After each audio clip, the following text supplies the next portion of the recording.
वक्त के साथ साथ हमें महंगाई देखने को मिल रही है।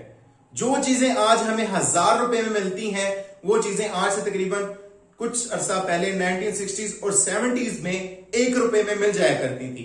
ये जो 1000% का इंक्रीज हमें देखने को मिला है, ये क्यों है और दिन ब दिन महंगाई इसी तरह क्यों बढ़ती रहेगी? तो इसका एक ही जवाब मुझे मिला कि जो हमारी इकोनॉमी है वो दिन ब दिन डीवैल्यूएट हो रही है और आहिस्ता आहिस्ता अगर इसी तरह हमारी इकोनॉमी डीवैल्यूएट होती रहेगी, हमें महंगाई इसी तरह देखने को मिलेगी।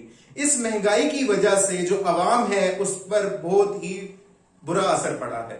एक जो गरीब आदमी है उसकी पहुंच से चीजें बाहर हो चुकी हैं, वो चीजें खरीद ही नहीं सकता और लोगों के पास इतनी उनको तनख्वाहें नहीं दी जाती जितने उनके अखराजात बढ़ चुके हैं। अगर आज से कुछ अर्सा पहले एक आम आदमी के अखराजात 10,000 रुपए थे, तो अब वो 10,000 से बढ़कर 30,000 रुपए हो चुके हैं और अब उनका गुजारा उन तनख्वाहों में नहीं है जो उनको दी जा रही हैं। एक तो लोगों की तनख्वाहें नहीं बढ़ाई जा रही और दूसरी तरफ से महंगाई बढ़ती जा रही है। अब ये महंगाई बढ़ती क्यों है? हमारी जो इकोनॉमी की डीवैल्यूएशन हो रही है, दिन ब दिन हमारी इकोनॉमी डीवैल्यूएट होती जा रही है। तो ये जो हमारी इकोनॉमी की डीवैल्यूएशन है, अगर इसको नहीं रोका जाएगा, हम कभी अपनी महंगाई को नहीं रोक सकते। हमें अपनी इकोनॉमी को स्टेबल करना पड़ेगा। अब इकोनॉमी को स्टेबल करने के लिए हमें गवर्नमेंट से अपील करनी चाहिए कि कुछ ऐसे स्टेप्स लेकर आए जो हमारी इकोनॉमी को स्टेबल कर सकें। अगर हम इसी तरह चलते रहे तो आहिस्ता आहिस्ता ये जो चीजें हैं और महंगी होती चली जाएंगी।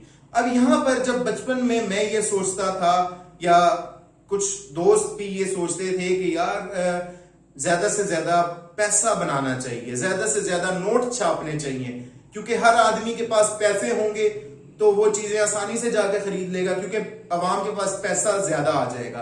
तो इसका जवाब बिल्कुल ना है, क्योंकि ज्यादा पैसा छापने से कभी महंगाई कम नहीं होती। आई थिंक 2008 में जिम्बाब्वे की इकोनॉमी जब कोलैप्स कर रही थी तो उन्होंने बड़े बड़े नोट छापना शुरू कर दिए।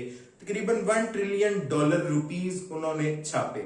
एक नोट के ऊपर $1 ट्रिलियन उन्होंने छाप दिया और उसकी जो असल वैल्यू थी वो $1 थी।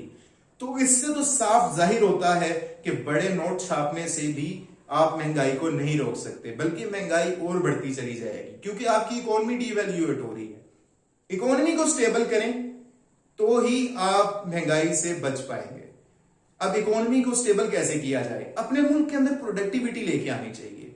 एक जो करप्शन है उससे भी हमें स्टेप एक बैक लेना चाहिए, क्योंकि करप्शन जब तक नहीं रुकेगी तब तक भी हम स्टेबल नहीं हो सकते।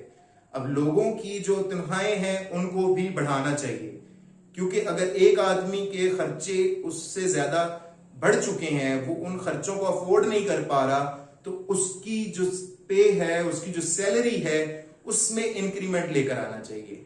अब महंगाई अगर 1000% बढ़ती है तो उसकी तनख्वाह में सिर्फ 5% इजाफा किया जाता है या 10% इजाफा किया जाता है। इतना कम इजाफा एक आम आदमी के लिए कुछ भी नहीं है। 1000 रुपए के पीछे अगर 10% आप बढ़ा दें तो उसको 1000 रुपए का इंक्रीमेंट मिलेगा और 1000 रुपया उसके लिए कुछ भी नहीं है।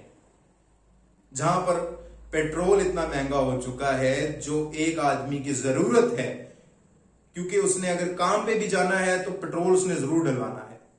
पेट्रोल इतना महंगा है और बाकी चीजें आप सब अवाम के सामने हैं।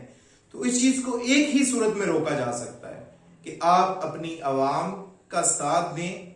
आपकी जो गवर्नमेंट है उसको चाहिए कि अवाम को एक अच्छी जो तनख्वाहें हैं उनकी तनख्वाहों में इजाफा करे, एक स्टेबलाइज उनके पास। जब तक अवाम को स्टेबल करने के लिए आप पैसा नहीं लगाएंगे तो आपकी अवाम कभी किसी गवर्नमेंट से खुश नहीं होगी।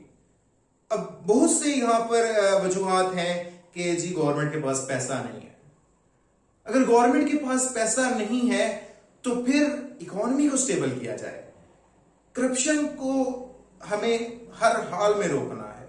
अगर करप्शन नहीं रुकेगी तो बहुत सी चीजें इसी तरह दिन ब दिन बढ़ती चली जाएंगी। उम्मीद करता हूं आपको मेरी वीडियो पसंद आई होगी। इंशाल्लाह मिलते हैं अगली वीडियो में। Thank you very much.